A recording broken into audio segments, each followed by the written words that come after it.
Oi gente, aqui é a Disha do Feels Like India e hoje eu decidi trazer para vocês o assunto 5 coisas que você deve saber antes de assistir um filme de Bollywood. Mas como eu não tenho todo este conhecimento, eu trouxe a Joíli, minha irmã. Se apresenta aí. Oi gente, tudo bem? Aqui é a Joíli Magrimalani, eu sou irmã da Disha, como ela acabou de dizer. Eu sou formada em audiovisual e eu tenho mestrado em imagem e som pela UFSCar. Em todos os 2 cursos, os meus trabalhos de conclusão foram sobre cinema indiano. Então eu tenho um pouquinho de conhecimento que eu acho que pode agregar essa conversa de hoje. Um pouquinho não, bastante. Muito obrigada pelo convite, Disha.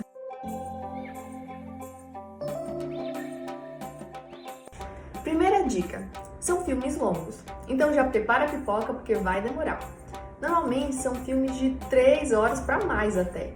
Então assim, quem não tá muito acostumado com a dinâmica de Bollywood vai achar cansativo no começo, vai pensar, nossa, não passa esse filme. Mas em algum momento vai entreter. Então dá uma chance que, tenho certeza que vocês vão gostar quando chegar até o final. O que você acha?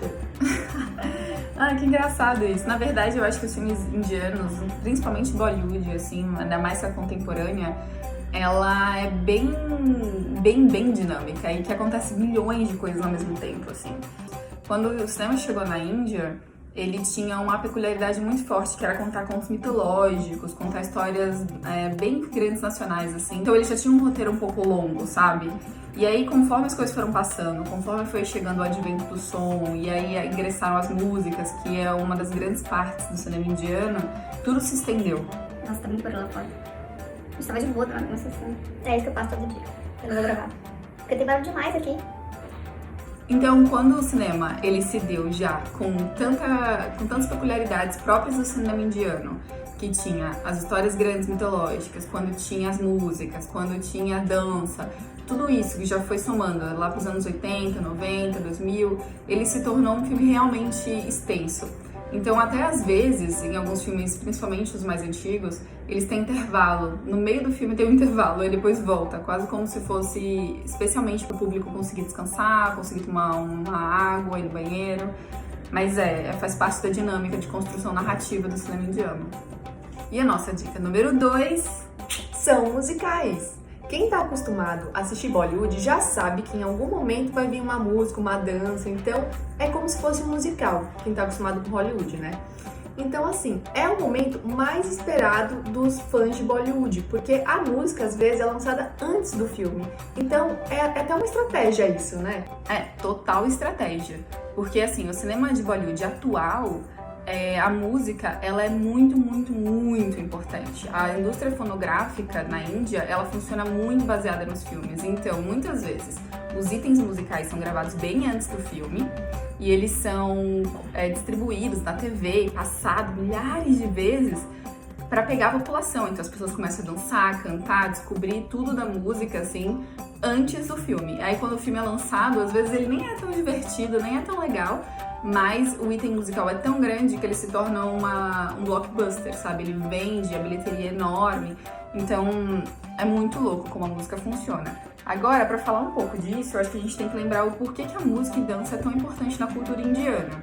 Lá nos primórdios, de novo, quando o cinema ele se colocou da forma que ele veio baseado muito na cultura, muito nas grandes influências dos teatros, das danças clássicas, que são as formas de arte mais perpassadas e que tem uma grande manutenção na própria Índia. Elas são partes tão importantes que quando chegou o cinema, eles juntaram tudo. E aí depois, quando veio a MTV, quando veio todo o pop mundial, quando veio os videoclipes, que aí vieram os grandes cortes, vieram as grandes produções para as danças e etc., formaram que é Bollywood atual. Mas o musical junto, né, do cinematográfico, do grande espetáculo e da indústria fonográfica fez de Bollywood esse grande sucesso musical que é hoje. E é muito legal também para quem é coreógrafo, para quem é dançarino, porque quando a música vira um sucesso, gente, bomba demais na internet coreografia daquela mesma música. E é muito legal, né, para a comunidade da dança. Isso fomenta muito e aí acaba dando mais vontade ainda de lançar outras músicas e aí vira um negócio louco, assim, todo mundo querer fazer, todo mundo querer dançar. Não, assim, se a gente para pensar que o cinema indiano é a maior arte lá dentro, assim, a maior forma de entretenimento fora do esporte, o cinema e as danças e as músicas, elas pegam muito o dia a dia do indiano, assim, tanto da diáspora quanto do indiano que mora na Índia mesmo, assim. Então, quando você vai pra festas, quando você vai pra balada, quando você vai pra casamentos, quando você vai pra qualquer festa que tenha música, essas músicas dos filmes são as mais tocadas. Então, é muito divertido. Aí, quando você sabe, tipo, a letra, quando você dança... Tem aqueles passos que do clipe que todo mundo faz. Icônicos, é muito divertido. Eu acho que pra essa galera que realmente tanto usa como profissão quanto diversão, dança e música tá no sangue indiano. Não, é porque você tá falando comigo, você tá fazendo assim, ó. Claro, a gente tem que interagir. Mas é que não tem espaço nessa bodega. Ó. Dica 3. Não tem beijo entre casais. Tem um ou outro hoje em dia, mas assim, é michuruca. Você fica assim, não acredito, só isso. E não, até tem vezes que assim, o casal tá lá, nunca se beijou lá no filme, na história, né? Aí eles vão se beijar, aí eles dão um abraço. Dá até uma agonia, sério. O que você acha disso? O que eu acho disso? Eu acho um absurdo, mas historicamente tem um motivo. E a Índia foi colonizada por um... Deixa eu ficar com as cabeças pra baixo.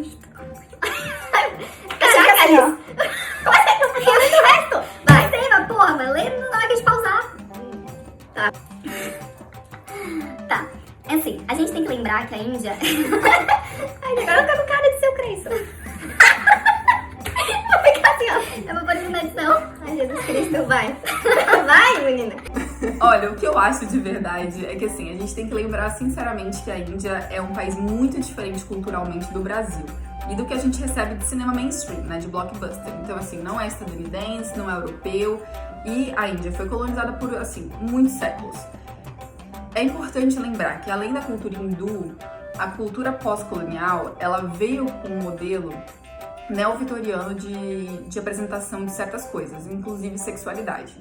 Quando o cinema começou na Índia, a Índia ainda estava vivendo o modelo colonial, colonizado, todo o movimento britânico que colocou as regras, colocou uma censura muito forte de representação de corpos, de gênero e de sexualidade, inclusive. Então tem muito disso ainda até hoje. Existe até hoje um órgão de censura na Índia do qual proíbe certas representações, como o corpo da mulher apresentado, sexualidade e atos sexuais é um dos grandes tabus até hoje. Não, inclusive, na rua, assim, na Índia, você não vê, tipo, casais se beijando, você não vê. É muito difícil de ver no dia a dia. Não, é muito mais fácil ver pessoas do mesmo gênero abraçadas do que pessoas de gêneros opostos. Mas, de novo, é uma questão cultural que ainda está sendo muito ligada à decolonização, ao momento pós-colonial, a tudo que precisa ser repensado, né? Tipo, a Índia teve sua independência, né, em 47, faz tipo menos de 100 anos. Pensa o quanto ainda as coisas estão caminhando para uma busca de representações um pouco mais abertas, sem contar que, de novo, vamos sempre pontuar que é uma outra cultura, não dá para usar uma como base e uma como não base. E aí é isso, assim, o cinema, como ele é passado para toda uma grande população, o blockbuster, ele abrange, teoricamente, todos os públicos. O beijo, ele ainda é considerado um ato que precisa ser censurado. Agora, cabe a gente entender o quanto isso tá certo ou errado, o quanto... Acho que é questão de acostumar, porque quando você assiste muito Bollywood, você acostuma.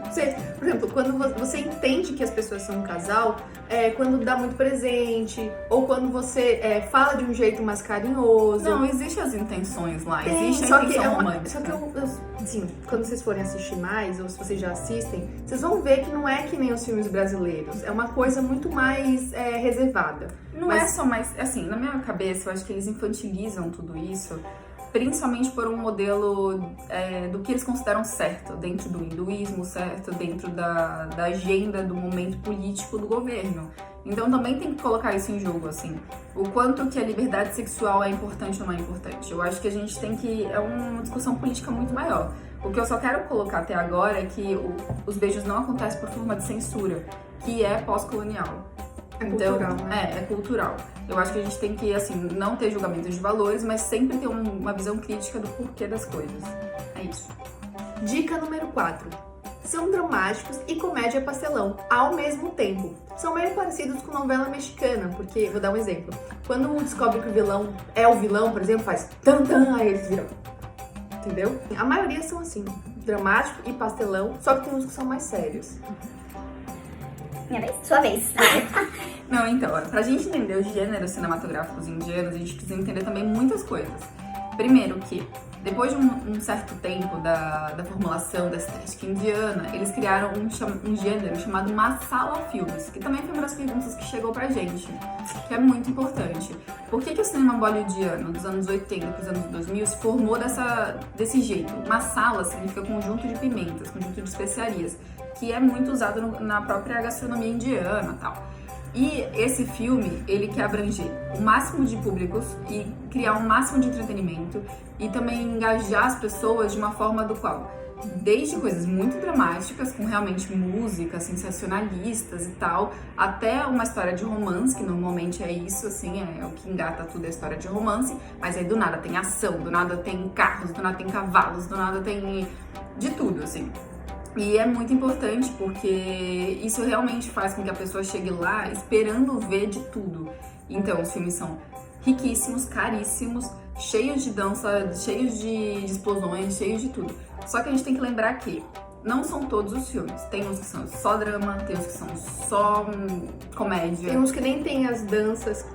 Mas isso é mais contemporâneo, assim. Mas esse cinema de Bollywood bem específico que a gente tá conversando agora, chamado Masala Filmes, são os filmes que mais vendem, os filmes que realmente criaram todo esse imaginário que a gente tem de cinema indiano atual, de Bollywood, né, especificamente. Dica número 5. Aparece... Você põe a mão na minha cara. Eu tenho que fazer tipo Bollywood. Tá, mas... Então combina comigo. Vai. Dica número 5. Aparecem costumes indianos que o telespectador do Ocidente não está acostumado. Ocidente, gente, todo mundo assim. Ai, desculpa. Ai, mano, é difícil demais. Eu falo. É difícil falar com alguém que estudou. Tá, isso. Tá, vamos lá. Eu falo. Não. Eu vou falar. Não. Eu vou falar. Eu vou falar, pô. Vai. Aparece comigo. Ocidente não, o que eu falo, então? Aqui no Brasil. Tá. É tão simples. Vai. Dica número 5. Aparecem costumes indianos que não são comuns no Brasil. O que você acha? Então, na verdade, como a gente falou nesse vídeo todo, a gente tá falando de uma outra cultura. Quanto mais você entende dessa cultura, mais você vai entender certas nuances da própria linguagem, sabe? Não do idioma, mas da linguagem fílmica. Por exemplo, se a gente vê um filme brasileiro que tem, tipo, toda uma coisa de santo, claro que quem é brasileiro entende mais, ainda mais quem é cristão. Agora, quando você é de fora, você acha que é só um ritual. A mesma coisa acontece na Índia. Vamos lá, tem duas partes para essa resposta. Uma, o cinema indiano, desde seu início lá, quando a gente estava falando que ele era um projeto nacional, de muitas buscas por representação da própria cultura, ele trouxe muito forte os contos mitológicos. Então, até hoje, quando você vê filmes modernos, ainda assim, muitas vezes lá por trás tem nuances de contos mitológicos, de Krishna, de Vishnu, né, que também é de contos de romance que era Krishnarada, ou os outros grandes deuses que são casais, enfim, eu posso aqui entrar em muitos, mas eu tô tentando usar os que talvez as pessoas aqui conheçam mais. E nesses contos, eles vêm com, muitas vezes, qual é a trajetória do herói, qual é a trajetória dos servos, quais as trajetórias de toda a narrativa principal. Então, quanto mais você entende a noção de que o cinema nacional indiano, ele teve uma estrutura muito forte mitológica, muito você entende o porquê a trajetória dos personagens acontecem daquela forma. Porque elas são ainda uma repercussão de um projeto nacionalista. Agora, tem coisas que são da própria cultura que aparecem, tipo cremação, que é muito mais comum do que o enterro, né, que é mais cristão, ou certos rituais, certas festas. O casamento é muito diferente. O casamento cristão, a mulher tá de branco, é uma festa só, é um dia de celebrativo só, né? Enquanto na Índia, às vezes, é uma semana, às vezes são várias festas, a mulher se veste de vermelho. É bem diferente, né, Disha? É muito diferente, gente. Vocês iam ficar impressionados. Eu acho que a gente tinha que fazer uma excursão, todo mundo, e a gente fazer isso na prática. O que vocês acham? Ela tá louca. Mas eu acho muito interessante quanto os filmes mostram as possibilidades de você compreender cultura. E uma das coisas mais incríveis é que se você realmente estuda um pouco da história da Índia, das mitologias, o Mahabharata, o Ramayana e todos os grandes contos que fomentam a cabeça da cultura indiana, você entende o filme de outra forma. Então é muito interessante, assim, claro que a gente não vai se estender muito aqui, mas é um bom começo para quem tiver interesse. E agora foi as nossas 5 dicas. Mas a gente perguntou nas redes sociais para vocês mandarem perguntas pra gente. Então agora a gente vai começar a responder as perguntas. Agora? Claro, né? Pausa aí. Não, no outro vídeo? A gente vai fazer outro vídeo? Você falou que era 2 vídeos. Tá, então pausa. Então é isso, gente. Essas foram as 5 dicas que a gente separou para explicar para vocês um pouquinho sobre como é assistir um filme de Bollywood. A gente também pediu para vocês mandarem perguntas pra gente responder, tirar dúvidas de vocês e tal. Como foram algumas perguntas muito específicas, a gente vai fazer um segundo vídeo. Então, agradeço a presença da minha irmã, ilustríssima. Muito obrigada. E aí no próximo vídeo ela vai estar aqui de novo pra gente responder as perguntas. Um beijo! Um beijo, obrigada.